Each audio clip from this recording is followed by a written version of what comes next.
सभी दर्शकों का स्वागत है इस विशेष कार्यक्रम में। मैं निखिल सबलानिया नई दिल्ली से आज ये विशेष कार्यक्रम लेकर आया हूँ।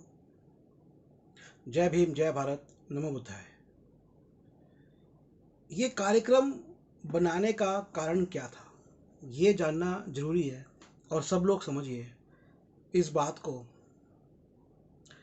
डॉक्टर अंबेडकर जी पर काफ़ी सारे आरोप लगाए जाते हैं। उनकी प्रतिष्ठा को गिराने का हर संभव प्रयास किया जाता है और आज से ही नहीं, बरसों से ये चल रहा है। उनके जीवित रहते हुए जब वे गोलमेज सम्मेलन में गए, तब वहाँ पर भारत की जो प्रेस थी, गैर मुस्लिम प्रेस, जो गैर मुस्लिम पत्रकार थे भारत के, उनके द्वारा भी उनको गोलमेज सम्मेलन लंदन में भी उनके बारे में दुष्प्रचार किया गया। और ऐसा ही एक दुष्प्रचार चलता है डॉक्टर अंबेडकर जी के बारे में और उनकी देश के प्रति निष्ठा और राष्ट्र के प्रति जो भावना होती है, देशभक्ति की भावना, उस पर प्रश्न उठाए जाते हैं। कुछ लोग कहते हैं कि वो तो अंग्रेज़ों के गुलाम थे, कुछ लोग कहते हैं कि वो तो अंग्रेज़ों की मानते थे, कुछ लोग कहते हैं कि वो अंग्रेज़ों के हिसाब से चलते थे। तो मैं जो आज आपको एक बात बताने जा रहा हूँ और बातें तो बहुत सारी हैं, लेकिन एक बात और ख़ास बात है 1930 की, 8 अगस्त 1930 की बात। ये वो दिन था जब शेड्यूल कास्ट फेडरेशन का पहला अधिवेशन हुआ और इसमें डॉक्टर अंबेडकर जी ने अपना भाषण जो दिया। और ये बात जब 1930 की है तो मुझे तो समझ नहीं आती कि उसके बाद, उनके इस भाषण के बाद, क्यों उन पर ब्रिटिश सरकार के हिसाब से चलने के लिए बोला जाता है। किसी ने एक कमेंट किया था पीछे कि डॉक्टर अंबेडकर जी तो कभी जेल नहीं गए। देखिए क्या है, समस्या ये है कि हमारे देश में जो इतिहास पढ़ाया जाता है वो इतिहास एक तरफा है। वो इतिहास वही है जो कांग्रेस ने पढ़ाया है, उसके अलावा और कोई इतिहास नहीं पता। स्कूल से लेके कॉलेज तक सिर्फ और सिर्फ कांग्रेस द्वारा पढ़ाया हुआ इतिहास चल रहा है। हमें दूरदर्शन पर बचपन से दिखाते आए हैं कि किस तरह से भीड़ का हुजूम गांधी जी के साथ चलता था और अंग्रेज डंडे बरसा रहे हैं। अब मैं एक प्रश्न लोगों से पूछना चाहता हूँ कि क्या स्वतंत्र भारत में आपने इस तरह के दृश्य नहीं देखे कि भीड़ के ऊपर डंडे बरसाए जा रहे हैं? तो क्या हम आज मान लें कि हम जो आज की जो सरकार डंडे बरसा रही है वो और ब्रिटिश सरकार समान है? यदि ऐसा तर्क अगर उन दृश्यों को देखकर लगाया जाए तो फिर तो ये भी बात निकलती है कि आज की सरकार ही ब्रिटिश सरकार जैसी है।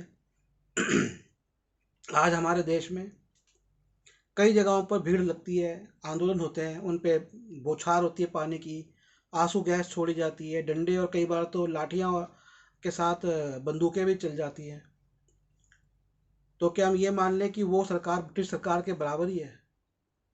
ये टेक्निकल जो सूक्ष्म चीज़ें हैं ना, वो हमें पढ़ाई नहीं जाती, समझाई नहीं जाती। तो इसलिए हम जो बातें बोल दी जाती हैं उन पे मान लेते हैं जो पढ़ाया जाता है। हमें आज तक जो परिभाषाएं हैं वही नहीं पता हमें कि वो परिभाषाएं क्या हैं। तो इसलिए मैंने ये कार्यक्रम बनाने का निश्चय किया। मैं पढ़ रहा था वॉल्यूम 17 इंग्लिश के अंदर, राइटिंग एंड स्पीचेस का भाग 3, और उसके अंदर पृष्ठ संख्या 44 के ऊपर। और ये जो संस्करण है, ये संस्करण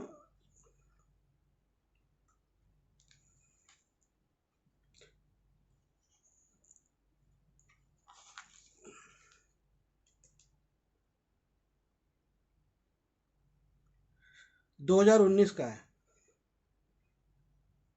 और इसका जो पहला संस्करण था वो 1979 में महाराष्ट्र की जो गवर्नमेंट थी उसने प्रकाशित किया था। तो आते हैं आज के विषय पर। आपको प्रस्तावना तो पता लग गई कि मैं किस कारण से ये वाला वीडियो बना रहा हूँ। ये इस कारण से है कि डॉक्टर अम्बेडकर जी के बारे में जो भ्रांतियाँ फैलाई जाती है, दुष्प्रचार किया जाता है, उन्हें अंग्रेजी सरकार का साथी बता दिया जाता है कि वे जेल नहीं गए, वे लाठी नहीं खाया, ऐसा भी कोई कल को बोल सकता है। तो अब ये जो मैं बता रहा हूँ उसको ज़रा ध्यान से समझिएगा, ठीक है। ये जो वीडियो है, आज का जो वीडियो है, ये है स्वराज पर डॉक्टर अंबेडकर जी के विचार। अब सबसे पहले तो स्वराज पर डॉक्टर अंबेडकर जी के विचार, इसमें आपको सबसे पहले ये समझना जरूरी है कि स्वराज का अर्थ क्या है और स्वतंत्रता का अर्थ क्या है। आपने सुना होगा कि भारत में कुछ स्वतंत्रता सेनानी बोलते थे कि स्वराज मेरा जन्मसिद्ध अधिकार है। अब ये बात ही टेक्निकली गलत है कि जिसने ये कहा कि स्वराज मेरा जन्मसिद्ध अधिकार है, वे स्वतंत्रता सेनानी नहीं हो सकते। वे स्वराज के सेनानी हो सकते हैं, स्वराज के पक्षधर हो सकते हैं, लेकिन स्वतंत्रता के पक्षधर नहीं थे। तो टेक्निकली तो ये चीज़ गलत है। अब देखिए कैसे गलत है। स्वतंत्रता और स्वराज में जो फ़र्क है, वो फ़र्क है सेल्फ सेल्फ रूल्ड गवर्नमेंट, मतलब स्वराज कि वह कि आप अपने इंटरनल, अपने अंदरूनी मामलों को, अपने अंदरूनी कानूनों को खुद बनाएं, ये होता है स्वराज। लेकिन इसके अंदर जो एक बड़ी शक्ति होती है, जैसे भारत में केंद्र सरकार बड़ी शक्ति है और उस समय जो ब्रिटिश सरकार थी वो बड़ी शक्ति थी, वो उसका निर्णय भी कई पहलुओं में रहेगा, लेकिन हाँ, अंदर से आप अपने काफ़ी सारी चीज़ें खुद कर सकते हो। जैसे आज केंद्र सरकार और राज्य सरकार के बीच में एक समीकरण बैठा हुआ है। स्वतंत्रता का अर्थ होता कि उस समय की जो ब्रिटिश सरकार थी उसका किसी भी तरह से दखल अंदाजी नहीं होती, इसे कहते हैं स्वतंत्रता। तो जिन्होंने कहा कि स्वराज मेरा जन्मसिद्ध अधिकार है, इसका मतलब पूर्ण स्वतंत्रता नहीं था, इसका मतलब था डोमिनियन। अब डोमिनियन क्या होता है? कई लोग कहते हैं कि भारत जब स्वतंत्र हुआ, भारत डोमिनियन हुआ। देखिए, डोमिनियन का मतलब हुआ स्वराज, मतलब कि हमारी कुछ स्वतंत्रता हमें मिलेगी, जैसे आज केंद्र के पास है, राज्यों के पास है, लगभग लगभग सभी स्वतंत्रता मिलती, कुछ मामलों में ब्रिटेन का हस्तक्षेप रहता। अच्छा, ये महत्वपूर्ण था। दूसरा जो टेक्निकल एस्पेक्ट समझने का है कि स्वराज की मांग क्यों थी, स्वतंत्रता की मांग क्यों नहीं थी। तो स्वराज की मांग इसलिए थी कि देखिए, जो भी पार्टी थी, भारत में कोई बड़ी पार्टी नहीं थी। भारत एक विभिन्न भाषाओं का क्षेत्र था और है आज भी। और उस समय का जो भारत था, इंडिया जो था, जिसे हम कहेंगे इंडिया, उस समय तो इंडिया ही नाम था तो मैं इंडिया ही बोलूँगा। तो उस समय का जो इंडिया था वो बहुत ही विशाल था और जटिलताएं बहुत थी। दूसरा ये कि जो कई चीज़ें जो आधुनिक राज्य को चलाने के लिए ज़रूरी है, आधुनिक देश को चलाने और बनाने के लिए ज़रूरी है, वो शक्तियाँ, वो तकनीक ब्रिटेन के पास थी। तो यदि हम पूरी तरह से स्वतंत्र हो जाते और ब्रिटेन बिल्कुल चला जाता, तो ब्रिटेन की जो एक जवाबदेही बनती है कि भाई अब आपने यहाँ पर इतने साल शासन किया, तो आप एकदम से तो नहीं जा सकते ना। आप पहले हमें उस काबिल बनाइए कि हम अपने शासन को ठीक से चला सके। अब जैसे अफ़गानिस्तान में हुआ, हमने देखा कि अमेरिका ने इतने समय तक वहाँ पर सैन्य व्यवस्था स्थापित करी, शासन भी किया और एकदम से वो चले गए और उसके बाद क्या होता है। तो यही भारत नहीं चाहता था। तो ये डर था कि अगर ब्रिटिश एकदम से अंग्रेज चले गए तो ये भारत विखंडित हो जाता।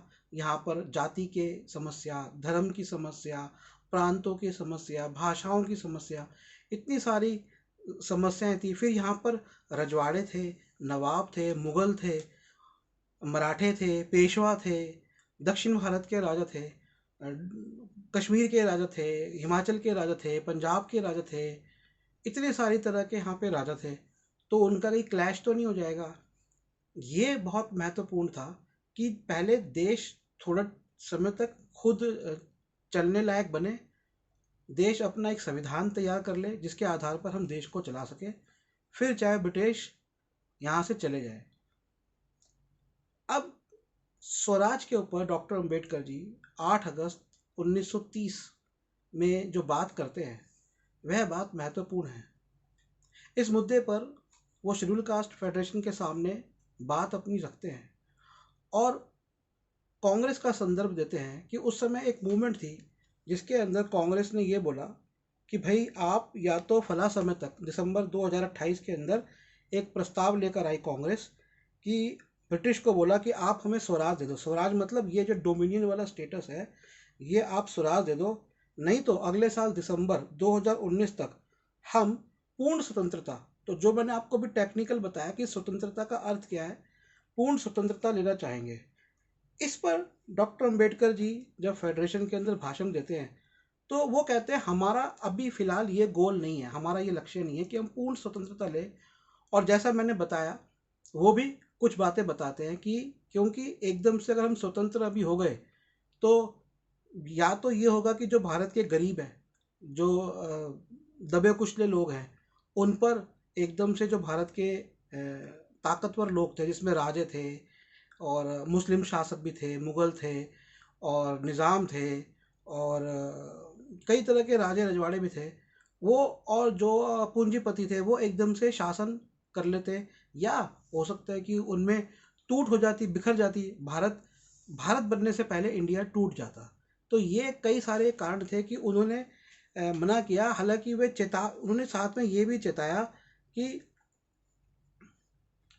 एक जगह वो कहते हैं कि जो सत्ता है ना, सत्ता लेना आसान होता है, और उसमें वो फ्रेंच रेवोल्यूशन की बात करते हैं, फ्रांसीसी क्रांति की। फ्रांसीसी क्रांति आ गई, लेकिन फ्रांसीसी क्रांति आने के बाद होना यह था कि जो श्रमिक वर्ग को या मजदूर वर्ग को जो फ्रांसीसी क्रांति लेकर आया, उनको सत्ता जाने की बजाय फिर से सामंतवादी या रजवाड़े कहें उनके हाथ में सत्ता चली गई। तो सत्ता परिवर्तित करना बड़ा लक्ष्य नहीं होता, वो तो हो जाता है, लेकिन सही सत्ता स्थापित हो, एक सतत सत्ता ऐसी है जो संभाल सके, वो ज़्यादा महत्वपूर्ण लक्ष्य होता है। अब लेकिन साथ में वे ये भी कहते हैं कि हमें जो स्वराज चाहिए इसके अंदर हमें स्वराज चाहिए चाहिए। अब वो कहते हैं भी स्वराज के ऊपर जो बात यह है कि स्वराज चाहिए चाहिए, हमें अपना जो सेल्फ गवर्नमेंट चाहिए चाहिए। अब जो मैं बात आपको बता रहा हूँ बहुत महत्वपूर्ण है, जो इस वीडियो का जो सबसे महत्वपूर्ण हिस्सा है उसको समझिए। ब्रिटिश सरकार की वो बात करते हैं और कहते हैं कि बहुत से लोग, और यहाँ पर सभा में आए हुए भी लोग, ये कहते हैं कि ब्रिटेन ने हमें बहुत कुछ दिया, ब्रिटेन ने हमें रोड दी, हमें रेलवे दिया, हमें पोस्टेज सिस्टम दिया, जो भी ब्रिटेन ने दिया वो कहते हैं वो दिया, और बहुत से लोग इसलिए ब्रिटेन की प्रशंसा करते हैं। तो ये बात आप ध्यान से समझिए, खासकर वे लोग जो डॉक्टर अंबेडकर जी को अंग्रेज़ों का गुलाम या उनका विचारों पे चलने वाला या उनका खड़ा किया हुआ एक नेता मानते हैं। अगर वो ऐसे होते तो जो अब मैं बात बता रहा हूँ वो ऐसी बात नहीं बोलते, और क्योंकि ये सभा में उन्होंने बोली, और कब बोली, 1930 में ही बोल दी थी, और सभा में बोली है, और क्योंकि ये भाषण था तो ये वितरित भी हुआ होगा और उसकी कॉपी भी ब्रिटिश सरकार को गई होगी। तो देखिए वो क्या कहते हैं। आज़ादी, स्वतंत्रता, स्वराज हमें मिला 1947 में, स्वतंत्रता मिली 1950 में, क्योंकि 1950 में हमारा संविधान लागू हुआ, तब हम रिपब्लिक बने, गणतंत्र बने। तो वो क्या कहते हैं, वो कहते हैं कि बेशक बेशक अंग्रेजों ने हमें बहुत सारी चीज़ें दी, लेकिन किस कीमत पर दी। अब इस कीमत को डॉक्टर अंबेडकर जी बताते हैं कि बेशक हमें अंग्रेजों ने इतनी सारी चीज़ें दी, लेकिन किस कीमत पे दी। उसमें सबसे पहले तो बताते हैं कि उन्होंने हमें दोयम दर्जे का, मतलब निचले दर्जे का नागरिक बना दिया। हमारा जितना भी खुद का जो विकास था वो रुक गया। ये एक सबसे महत्वपूर्ण बिंदु वो बताते हैं। दूसरी वो बात बताते हैं और बड़े दुख के साथ बताते हैं। वो कहते हैं कि जो पिछली सदी है, 19वीं सदी, उसमें अंग्रेजों ने हमें खूब लूटा, खूब चूसा। बेशक उन्होंने रेलवे बना दिया, पोस्ट बना दी, कैनाल बना दी, रोड बना दिए, मुद्रा बना दी, आधुनिक सभ्यता की कई चीज़ें दे दी, लेकिन क्या मिला। तो वो कहते हैं जब ब्रिटेन हमारे देश को चूस रहा था, और ब्रिटेन अकेला नहीं चूसता था, यहाँ के जमींदारों के द्वारा, यहाँ के राजाओं के द्वारा, यहाँ के शासकों के द्वारा ही लोगों को चूस रहा था। लोगों पे अत्याचार हो रहे थे। तो उस समय क्या हुआ कि देश में बहुत सारे अकाल हुए। अकाल कि जब खाने कम पड़ जाता है। अकाल के बहुत सारे कारण होते हैं कि जब भोजन की मात्रा, अकाल किसी एक क्षेत्र पे भी हो सकता है कि जब भोजन की मात्रा कम हो जाए। तो वो कहते हैं ये जो ब्रिटेन था, एक तो इसने हमें हमारा इंटेलेक्चुअल ग्रोथ रोक दिया, बौद्धिक ग्रोथ रोक दिया, हम डब्बू बन गए, हम भीरू बन गए, हमारा टैलेंट को रोक दिया, हमारे अंदर इन्फ्योरिटी कॉम्प्लेक्स पैदा हो गया, हमें निचली भावना जो होती है कि हम कमज़ोर हैं, ऐसी भावना हमें पैदा हो गई। दूसरा वो बताते हैं कि जब अकाल पड़ा तो एक तरफ तो ये ब्रिटेन हमें लूट रहा था, दूसरा अकाल के बारे में बताते हैं कि जो पहला क्वार्टर था, यानी कि पहले जो 25 साल थे 19वीं सदी के, उसमें अकाल में 10 लाख भारतीय इंडियंस मर गए भूख से। लेकिन ब्रिटेन ने उनको बचाने का कुछ नहीं किया। उसके बाद जो अगले 25 साल हुए उसमें 4 लाख भारतीय भूख से मर गए, यानी कुल 14 लाख भारतीय 50 साल। ये तो खाली भूख का ही है, और भी कई कारण होंगे जो मरे होंगे।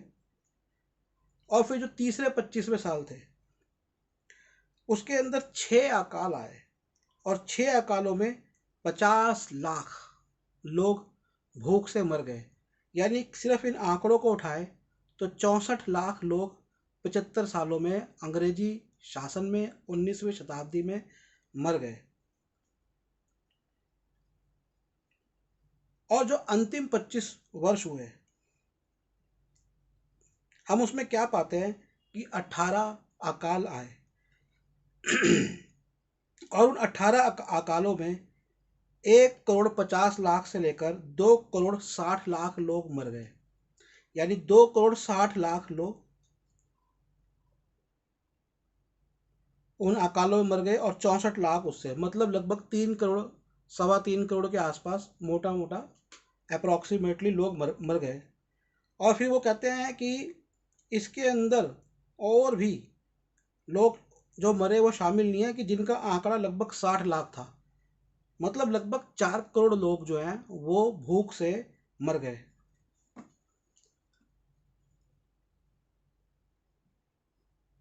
द्वितीय विश्व युद्ध में 5 करोड़ लोग मरे युद्ध में, लेकिन उस युद्ध से उनको कुछ प्राप्त हुआ, अमेरिका महाशक्ति बन गया। लेकिन इंडिया के 4 करोड़ लोग भूख से मर गए। और जब 47 में, मुझे याद है कि यहाँ तक याद आता है मुझे, 47 में हमारी जनसंख्या 35 करोड़ थी। तो यदि ये 4 करोड़ और लोग होते तो जनसंख्या और बढ़ती। मैं आपको बता दूं कि ब्रिटेन की ना शुरू से ये पॉलिसी रही थी कि कैसे इंडिया की जनसंख्या को कम किया जाए। वहाँ के प्रधानमंत्री चर्चिल तो ये कहते थे, जो बाद में बने थे, कि भारतीय खरगोशों की तरह अपनी जनसंख्या बढ़ाते हैं। हाँ ठीक है, बढ़ाते हैं, उसको रोकने के और भी कई तरीके हो सकते थे। तो यहाँ पर ये दो बात तो आपको स्पष्ट होगी। पहले डॉक्टर अम्बेडकर जी ने क्या कहा कि जो अंग्रेज थे, ब्रिटेन जो थे, उनके शासन में हमारा टैलेंट, हमारा बौद्धिकता, हर चीज़ को दबाया गया। और फिर जब अकाल आए 100 सालों के भीतर ही 4 करोड़ से ज़्यादा लोग हमारे भारत के, भारत पाकिस्तान बांग्लादेश, ये तीनों क्षेत्र को मिलाइए, तो ये शायद बर्मा भी उसमें शामिल होगा, तब उनका राज था। तो ये इंडिया के लोग जो हैं मर गए। अब इसके बाद वो डॉक्टर अम्बेडकर जी कहते हैं, खास करके शेड्यूल कास्ट, जो अनुसूचित जाति के लोग हैं, इनकी जब जनगणना हुई थी शेड्यूल कास्ट की 1930 से पहले, जब ये इन्होंने भाषण दिया, तो वो आबादी का 20% थी, जो कि अभी 15% माना जाता है, लेकिन वो 20% थी और लगभग 7 करोड़ के आसपास थी। तो आगे वो कहते हैं इसके अंदर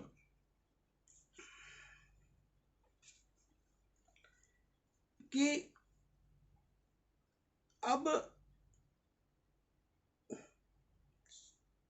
वो सरकार की कुछ बताते हैं कि सरकार कैसी चाहिए। तो वो कहते हैं कि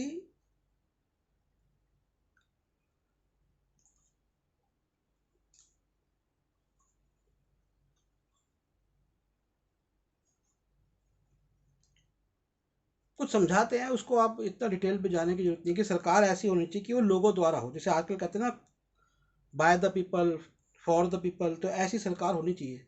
लेकिन जो खास बात बताते हैं वो बताते हैं कि जो ब्रिटिश सरकार है, अब वो बात करते हैं शेड्यूल कास्ट की कि ब्रिटिश सरकार ने किया क्या। उन्होंने कहा गरीबी भारत में वैसी की वैसी रही, छुआछूत भारत में वैसे की वैसी रही, रोजगार बढ़ नहीं पाए, जो शेड्यूल कास्ट के साथ खास करके जो भेदभाव होते थे उसके खिलाफ उन्होंने कभी जंग नहीं छेड़ी, और शिक्षा शिक्षा पे उन्होंने कभी काम नहीं किया शेड्यूल कास्ट के। पुलिस फोर्स के अंदर उनकी एंट्री बंद कर दी, आर्मी में एंट्री बंद कर दी थी, पहले थी बाद में बंद कर दी थी।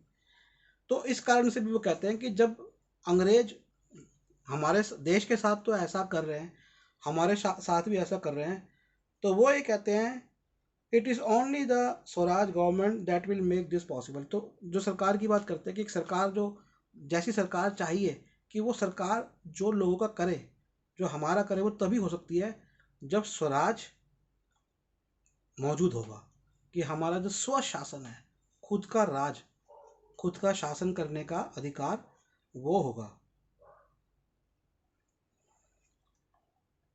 और वो ये भी कहते हैं कि आपको जो राजनीतिक शक्ति है, शेड्यूल कास्ट के लिए कहते हैं कि आपको जो राजनीतिक शक्ति है वो अपने हाथ में लेनी होगी, लेकिन वो शक्ति आप तक तब तक नहीं आएगी जब तक कि अंग्रेज सरकार, ब्रिटिश सरकार उपस्थित है इंडिया में। और वो ये कहते हैं कि स्वराज बनने से ही वो जो राजनीतिक शक्ति है वो आपके हाथ में आएगी।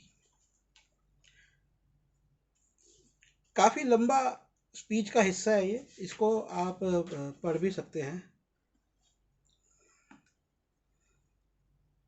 तो ये डॉक्टर अंबेडकर जी की बात थी, इसके बाद कुछ डिटेल बात करी है। तो उम्मीद है कि आपको अब ये बात क्लियर होगी होगी जो कि जो लोग ये कहते हैं, ये तो मतलब एक बात थी, ऐसा नहीं है कि और कई जगहों पे उन्होंने ब्रिटिश सरकार के खिलाफ बोला नहीं है। जहाँ तक बात यह है कि जेल जाने की और जेल नहीं गए और ये नहीं हुआ, देखिए आज जब डॉक्टर अंबेडकर जी भी स्वराज की बात कर रहे थे, कांग्रेस भी स्वराज की बात कर रही थी, और जब ये गांधी जी ने बड़े बड़े आंदोलन किए, असल में उनके जो आंदोलन थे ना उसका एक दृष्टिकोण ये भी हो सकता है कि वो आंदोलन अपनी बात मनवाने और अपने आप को सिद्ध करवाने के लिए थे, और अपना हिस्सा भारत की राजनीति में अपनी हिस्सेदारी बढ़ाने के लिए थे। और जिसके पीछे कारण स्पष्ट है कि गांधी जी जो प्रतिनिधित्व कर रहे थे वो आम जनता का नहीं कर रहे थे, या कांग्रेस जो कर रही थी वो आम जनता का प्रतिनिधित्व नहीं कर रही थी। कांग्रेस प्रमुखता ब्राह्मण और वैश्य जो वर्ण थे उनकी पार्टी थी।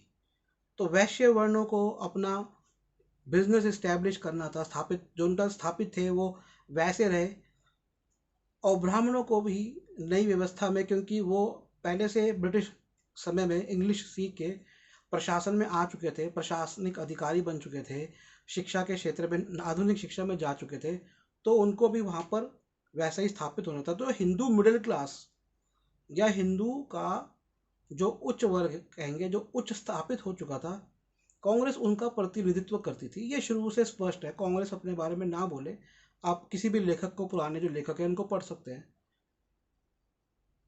तो इसलिए वो अपना जो दामोदर था वो अपना राजनीति का हिस्सेदारी बढ़ा चढ़ा के पेश करना चाहती थी। अब देखिए ये जो मैंने आपको बताया 8 अगस्त 1930 में जो ये जो वार्ता हुई, शेड्यूल कास्ट फेडरेशन बनी, तो इसमें क्या था कि साइमन कमीशन आ रहा था, मतलब अंग्रेज अपनी तरफ से कमीशन भेज रहे थे, किस लिए कि आओ बात कर लो कि अब जो नई तरह की सरकार बनेगी वो किस तरह की बनेगी।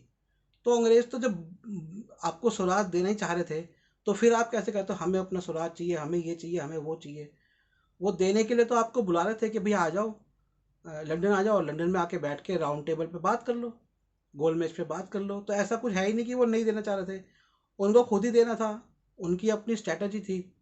उन्होंने यहाँ पर आधुनिक इंडस्ट्री स्थापित कर दी थी, यहाँ के सारे रोजगार खत्म कर दिए थे, पारंपरिक रोजगार खत्म कर दिए थे, पूरी तरह से नहीं हुए थे पर खत्म कर दिए थे मोटे मोटे तौर पे। 4 प्रमुख शहर स्थापित ही कर दिए थे। ये जो 4 प्रमुख शहर हैं, ये 4 प्रमुख फैक्ट्री डिस्ट्रिक्ट है, मतलब यहाँ पर फैक्ट्री सिस्टम से उत्पादन होगा। तो सब जब उन्होंने स्थापित कर दिया, उनको पता भैया अब उत्पादन होगा, हमारी कंपनियां करेंगी, अब तुम उसको राज। तो ये तो इनको जो राज दिया है ना, जैसे स्वराज स्वराज ये अपनी आज़ादी, इनको तो उनकी कंपनियां चलाने के लिए राज दिया है। तो नौकर तो तैयार हो गए थे, इंग्लिश सिखानी शुरू कर दी थी कि अब सीख लो, अब तुम लेबर भी तुम बनो और संभालो भी तुम। तो कहने को तो इनको राज दिया, लेकिन वो राज असल में अंग्रेजों का ही था। ये समझ ही नहीं पाया आज तक कि हम ये आज तक नहीं समझ पाए कि हमारा राज आया है कि नहीं आया। आज भी अंग्रेजों का ही राज है। सारी मशीनरीज, टेक्नोलॉजी सब अंग्रेज, मतलब कनाडा, यूरोप ऐसे समझिए, खाली ब्रिटिश में समझिए। उस समय का जो ब्रिटेन है ना, वो पूरे यूरोप का प्रतिनिधित्व करता है, इंग्लैंड का प्रतिनिधित्व भी करता है, कनाडा का भी करता है, ऑस्ट्रेलिया का भी करता है। ये ऑस्ट्रेलिया और कनाडा तो उसके डोमिनियन रहे हैं, ब्रिटेन में तो उनका राज ही था। और वो एक जो गोरों की जो शक्ति है ना, वो आज भी स्थापित है, जिसकी अगुवाई अमेरिका करता है। बेशक वो आज़ाद है ब्रिटेन से, लेकिन वो एक ही है। पर वो तो उनकी जो उनका मेन मकसद ये था कि ये अब सारे काम हमारे संभालेंगे। उत्पादन का हमने से सिस्टम, इनको सिस्टम बता दिया है, शिक्षा हमने इनको दे दी है, भाषा इनको हमने दे दी है। लेकिन बात यह है कि यही बात बाबा साहेब जी कह रहे थे कि भैया ये जो अंग्रेज है, इन्होंने तो हमें 4 तो हमारे बंदे मार दिए, भूख से मार दिए, और हमें लूट लिया, खसोट लिया। और अब अगर स्वतंत्रता आई तो फिर क्या होगा? इनके जो ये जो एजेंट है, पहले से ये एजेंट हो गए थे ब्रिटेन के। ये लोग नौकरियां कर रहे थे, सिविल सर्विस में थे, बिजनेस कर रहे थे एजेंसीज के साथ, ब्रिटिश एजेंसीज के साथ। तो ये तो अपनी हिस्सेदारी बढ़ाना चाहते हैं, इसलिए ये ऐसा माहौल क्रिएट कर रहे हैं। और ये माहौल जब वो टेबल जब आपसे सामने वाली पार्टी कह रही है भैया आ जाओ बात कर लो, जो लेना ले लो, तो उसमें हो हल्ला मचाने की तो कोई बात ही नहीं है। तो अब आप समझिए वो हो हल्ला क्यों मचा रहे थे? वो हो हल्ला इसलिए मचा रहे थे कि उनको ज़्यादा से ज़्यादा अधिकार मिल जाए, और नहीं तो वो छटक के एकदम से सारा देश इनके अंडर में आ जाए। ये इसलिए हो हल्ला मचा रहे थे, जिसके बाबा साहेब जी खिलाफ थे। ये बात उन्होंने साफ कही है कि हम हमें रेवो और इसलिए उन्होंने कहा है, इसलिए उन्होंने फ्रांस की जो क्रांति, फ्रेंच रेवोल्यूशन का उदाहरण दिया कि भैया फ्रांस फ्रांस में रेवोल्यूशन आया, फ्रांस की क्रांति हुई, लेकिन कुछ नहीं हुआ। जिनके खिलाफ क्रांति कर रहे थे, जो सामंतवादी थे, वही बाद में सत्ता में आ गए। तो ब्रिटेन भी एक सामंत था, उनके खिलाफ क्रांति कौन कर रहा था असली, जिसे कह रहे हैं क्रांति, क्रांति से हमें स्वतंत्रता सेनानी पढ़ाए जाते हैं, ये पुराने सामंत थे।